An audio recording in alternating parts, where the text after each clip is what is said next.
যারা না জানে, কাছের থেকে যারা না জানে, দূর থেকে অনেকেই বলে এগুলো সম্ভব নাকি, মানুষ এটা খাবে, এগুলো বিদেশি আইটেম, এগুলাই বাংলাদেশের জন্য না, এমন অনেক কথা আসে, এখনো আসে না। আমার কাছে এখন এগুলো খারাপ লাগে না, এরা বললে ওইটা আমি আরো আনন্দ পাই। তার কারণ হচ্ছে যে তারা বলতেছে কিন্তু আমি তো সাকসেস।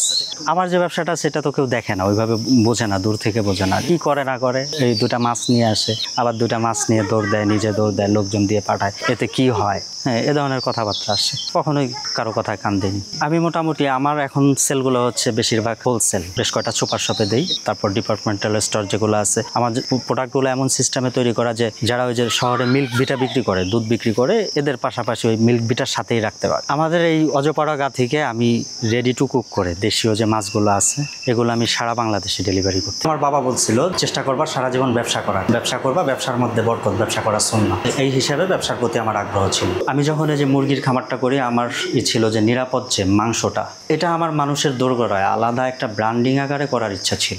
আমার স্বপ্ন ছিল যে মানুষের কাছে ভালো স্বাস্থ্যসম্মত একটা পণ্য পৌঁছে দেয়া। ওনারাও এসে আমাকে এইটাই বলে যে আমাদের প্রজেক্টটা হচ্ছে নিরাপদ খাদ্য, যেটা মানুষের কাছে নিরাপদ মাছ, এটা পৌঁছে দেয়। যাদের কাছে একবার প্রোডাক্ট বিক্রি করছি তারাই আমাদের রেগুলার কাস্টমার, যারা আমাদের কাস্টমার এরা অন্য কাস্টমারের কাছে আমাদের প্রোডাক্ট বিক্রি করার জন্য উদ্বুদ্ধ করে। গ্রামে আমাদের একটু সেল কম হয়, একেবারে যায় না এমন না, গ্রামে যায়, জেলা শহরগুলো ভালো যায়। সবচেয়ে বড় সেলটা হচ্ছে ঢাকায়। মার্কেটে এই ব্যবসাটা টোটালটাই চ্যালেঞ্জিং। মার্কেটিং করাটাও যেমন কষ্টসাধ্য বিষয়, তারপরে মাছ সংগ্রহটা এটাও অনেক কষ্টের বিষয়। অনেক ধরনের কথা মানুষ বলতো এটা সম্ভব নাকি। আমার এখানে 1200 থেকে 1400 কেজি মাছ আমি উৎপাদন করতাম একটা হাউজে 60,000 লিটার পানিতে, তো এটা কেউ বিলিভ করতো না। কিন্তু যখন দেখা গেছে প্রোডাকশন আসছে তখন মানুষ দেখছে যে না আসলে উৎপাদন করা সম্ভব। তো এই ব্যবসাটাও যে মানুষ নিবে এটাও প্রথমে কেউ বিশ্বাস করে। রেডি টু কুক হচ্ছে আমরা মাছ মাংসগুলো একেবারে কেটে ধুয়ে প্যাকেজিং করে কাস্টমারকে এমন অবস্থায় দিই যাতে সে প্যাকেটটা খুলবে এবং সে রান্না করবে, এটাই হচ্ছে রেডি।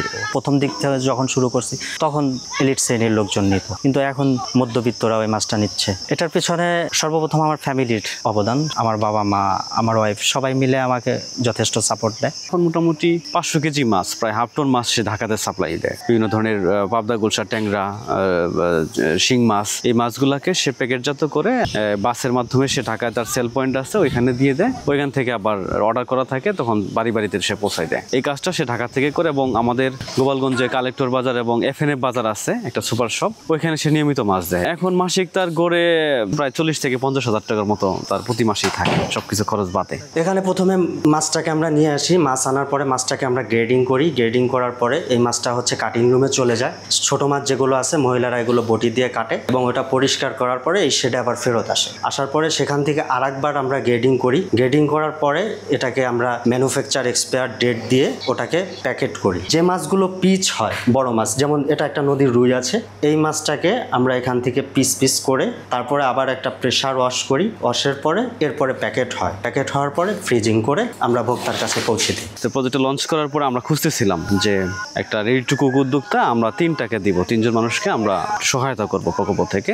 কিছু কাটিং মেশিন, প্রয়োজনীয় উপকরণ, স্টিকার এগুলো পেয়ে যাতে সে প্যাকেজিং করে বিক্রি করতে পারে। তো এই সাপোর্টটা দেওয়ার জন্য আমরা আমাদের পদক্ষেপের মাধ্যমে বিভিন্ন সদস্য এদেরকে খুঁজতেছিলাম। তো খুঁজতে খুঁজতে এক পর্যায়ে মুজাহিদুল ইসলাম আবির ভাইয়ের সাথে দেখা হয় এবং কথা বলি, তাকে বিভিন্ন জায়গায় ভিজিট করাই। তখন যে অবস্থাটা, তখন তো একদম শুরু, হালকা প্ল্যান ছিল যে কৃষির দিকে যাবে।